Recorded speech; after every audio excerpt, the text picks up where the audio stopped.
Yan na, G! Kalaban na yung manok ko! Yan, mamaya na. Para... Si Mateo eh. Ayaw na lang siya magsugal. Tangin, saan yun? Binili ko na yung manok mo, ayaw mo pa. Ayaw na lang siya magsugal kung siya magsusugal. Lagi, babado sa bado. Ikaw, wala akong iniintindi. Malaki na anak ko eh.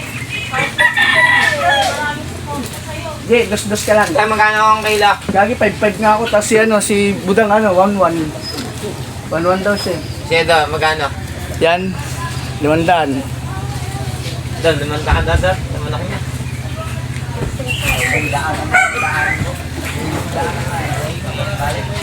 Mukha mo! Ulol ka! Huwag mo akong pagsisinungalingan. Ulol. Baby, kalma! Ano ko sa'yo? Hayaan mo naman na! Umiyak ka! Susugal eh. Dito lagi hindi pagkikita. Ayaw mo sugal na sarili. Pre, ano, ninisip mo na itong bike mo? Sidecar? Huwag mo pa kaginin ng ganyan.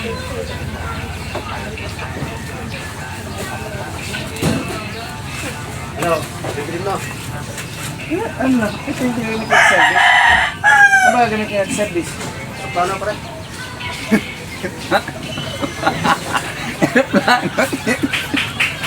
Lalanting kasi maragundol sa sapungan.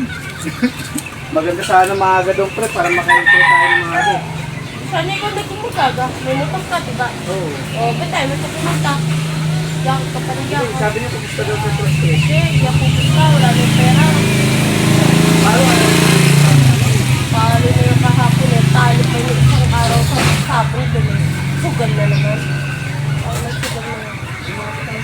Eh di wow. Napadaan. Saan magkano ka? Lang. Hiw! 5-5. Puta. Sama buhay niya to. Oo. O talaga 5-5 ako. Binili ko kay Panred yung 1-1, 1-3. Sabi lalabang ko, di ba? Eh sabi niya 3-3 siya. Kasi ilalaban yung manok ko doon sa Pagasinan eh. Sabay na natin. Ha?